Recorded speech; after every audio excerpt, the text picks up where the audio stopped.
跑得比兔子还快，只是让他听一听，了解一下自己公司的生意情况。战伟吐槽了2句，长啸这个甩手掌柜当得越来越高明了，也就是摊上了战伟这种不会算计他的好人。若是换成其他人，早就被算计，哪里还能分钱，占的那1半股不被逼卖掉才怪呢。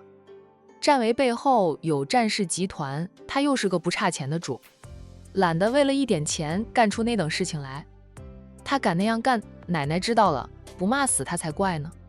奶奶说的君子爱财，取之有道，赚的1分1毫都要光明正大，那样花的才能心安理得。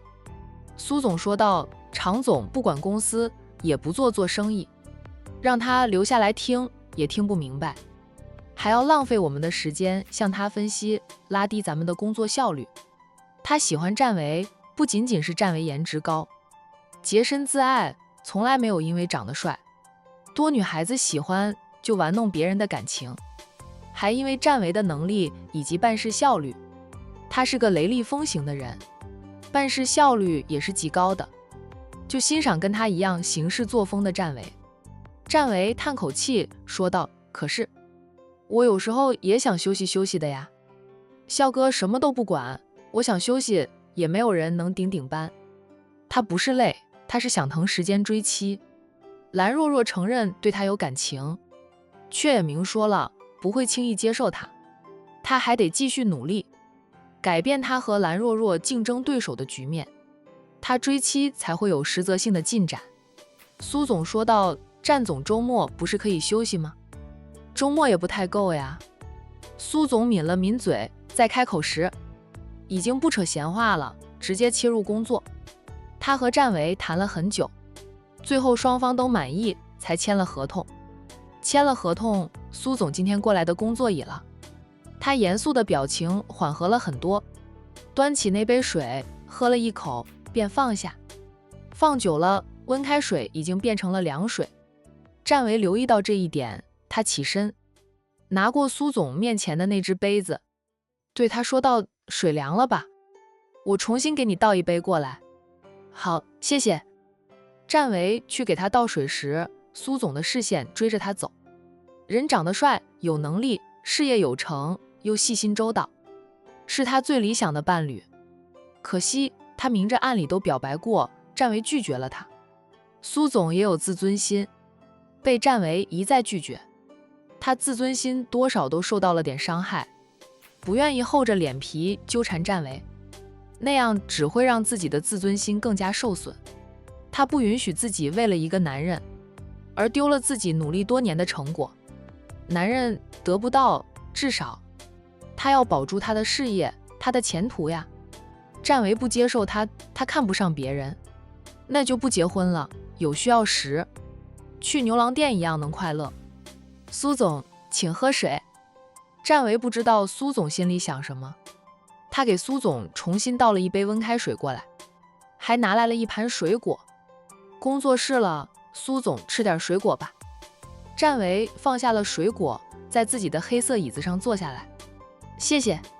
苏总道了谢，然后端起刚才长啸拿给他和小秘书吃的下午茶点，递给了小秘书，让小秘书端着茶点到外面去。小秘书知道自己的上司很喜欢战总，此刻肯定是想单独和战总相处。他识趣接过那碟子点心，笑着走了。给上司腾空间，他不当电灯泡。办公室里只有苏总和战维2个人了。战总，苏总微笑的开口，听说战总最近和蓝氏的大小姐走得挺近的呀。我跟蓝若若不是一直都走得很近吗？我跟她见了面，总要互相扎上对方几句，关系很近呀。苏总笑了笑，说道，战维，我是认真的。我也很认真呀。你喜欢蓝若若了，是吧？苏总直接问道。女人的直觉很准，她一再表白，战维都婉拒了她的表白。他对蓝若若的特殊，他就知道蓝若若是他真正的情敌。战维和蓝若若竟然相杀相爱了，他哪一点不如蓝若若？也就比蓝若若大了几岁而已，没有蓝若若那么好命，出生于富贵家庭。但他的努力及如今的成就，跟战维一样呀，他们俩才是一路人。我喜欢的那么明显了吗？战维笑着反问，等于是给了苏总答案。他就是喜欢上蓝若若了，不行吗？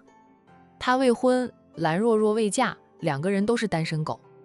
他有喜欢蓝若若的自由，又不当小三。苏总笑得有点苦涩，为什么是他？你们不是一直都斗得你死我活的吗？斗还斗，他那个人我还是很欣赏的。同样，他也欣赏我这个人，不是因为他出身豪门。你觉得你和他在一起能给你带来更多的好处？苏总问得尖锐。战维严肃认真地答道，苏总，我喜欢蓝若若是喜欢他这个人，与他出身无关，他是豪门千金，跟是普通人没两样。他自己都是豪门出身，哪里需要借助蓝若若的豪门身份为自己捞好处？生意还生意，感情还感情，我不会让感情里掺杂着生意场上的算计。我喜欢若若，那是真心的喜欢，不带着一丝杂质。我如今在阳城属于商场新贵，一有身份有地位，不差钱，无需牺牲爱情去换前途。苏总不说话，与他对视着，大概是想从他的表情上捕捉到他的心虚吧。可惜他眼神在厉，也没有从战维的脸上捕捉到心虚。战维说的都是真心话。苏总又笑了笑，说道，就算你不是为了钱和地位，你与蓝若若还是有点差距的。你和他在一起，没有人会相信你们俩是真心的。蓝若若肯定也会防着你，怕你会利用他来算计蓝氏集团。是，战维如今是阳城商场的新贵，在阳城商界是有身份有地位的人了。杨太在他的带领下成为阳城的大公司之一，但与真正的豪门大族蓝家来说，战维与蓝家的差距太大了。人家蓝家少说也有几百亿的家产，在阳城那是首富人家。战维如今的家产顶多也就几个亿吧。对于普通人来说，战维的身家已属豪门之列，可在百亿或者千亿豪门之前，战维就不如人家了。我不需要别人相信我是真心还是假意，我会用行动来证明给若若看。我喜欢的是他这个人，不是他的家世。他的原生家庭比蓝家更胜一筹呢。战维并没有告诉苏总，他其实是豪门少爷，与蓝若若那是真正的门当户对。若若防着我也很正常，不过日久见人心，时间长了，他肯定会相信我的。苏总沉默，他从战维的眼神里看到了坚定。这个他爱而不得的男人对蓝若若是真心的。苏总心里还是有点难过的，毕竟战维是他这么多年来唯一心动的男人，这么优秀的男人不是他的。战维，如果我比你小几岁，你会不会喜欢我？苏总认为自己比战维大了2岁。战维说不喜欢姐弟恋才是拒绝他的主要原因。战维笑，苏总，没有如果，就算你真比我小几岁，我不爱你还是不爱你。其实爱情与年龄无关，拿年龄说事不过是拒绝的一个借口罢了。是啊，与年龄无关，那是你拒绝我的一个借口。咱们也认识了几年，你若是爱我，早就爱上了，不爱就是不爱，勉强不了。苏总端起那杯水，喝了个精光。放下杯子后，他拿起自己的东西，人跟着站起来，对战维说道，输给蓝若若，我还是心服口服的。若是别人，我总想争上一争，是蓝若若，我就不争了。战总，祝愿你能早点抱得美人归，到时候你和蓝若若结婚，可得请我喝杯喜酒，让我沾沾你们的喜气，看看这2年能不能将我自己嫁出去。哎，家里的老父母催婚催得厉害呀。以前家里条件不好，我能挣钱，他们就很开心了，改善了他们的生活，富足了，他们就开始操心我的人生大事。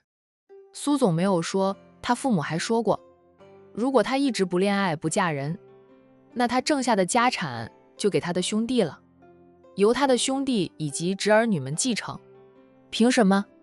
他努力了这么多年，流血流汗流泪，才爬到今天这个位置上，他容易吗？凭什么让他的兄弟轻轻松松就继承他的一切？他已经给父母买了房，也帮扶过兄弟们买房子，每个月固定给父母2万块钱生活费还不够，再多的他不会给。父母倒是想他成为福哥摩伏地魔的，他拒绝。可以孝顺父母，但兄弟不属于他的义务，他愿意拉一把就拉一把，不愿意帮扶，父母也别道德绑架他。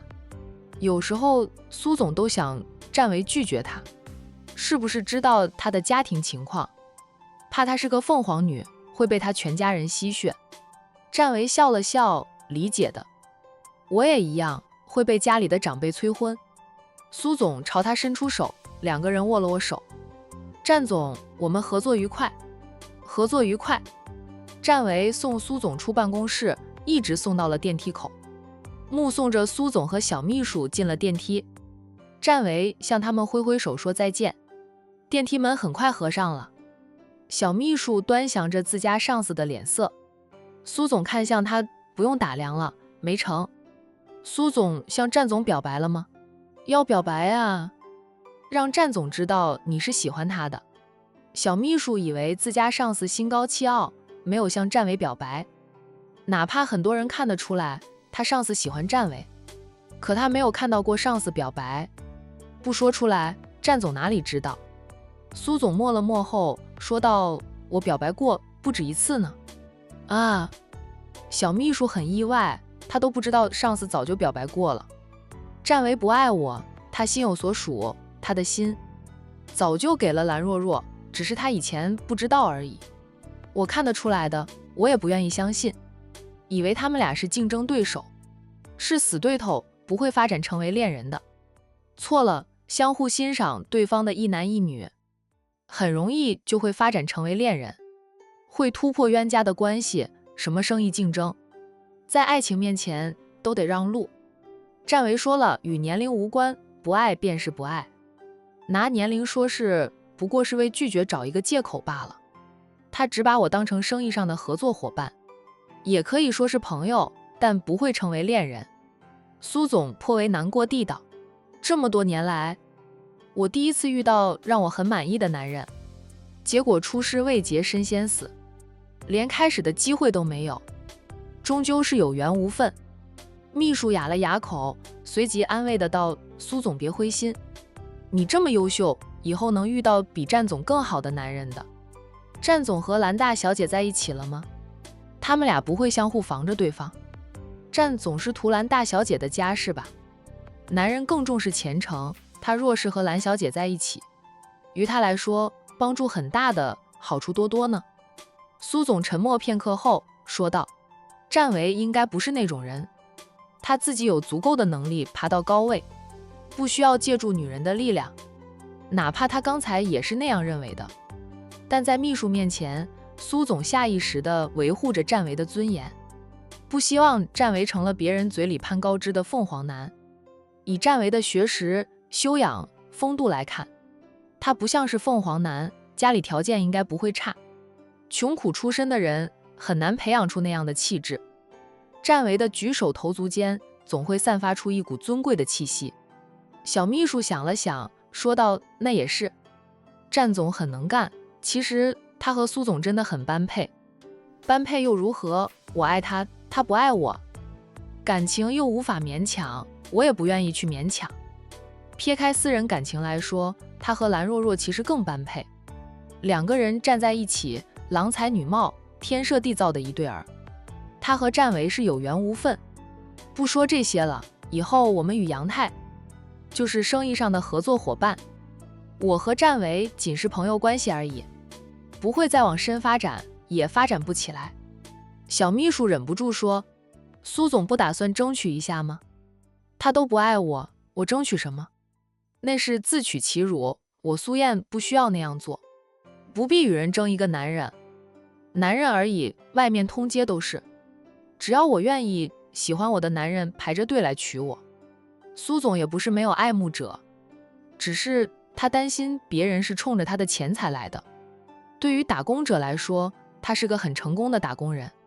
他如今住别墅，开豪车，银行存款数千万，另外还有房子、商铺出租，固定资产也有不少。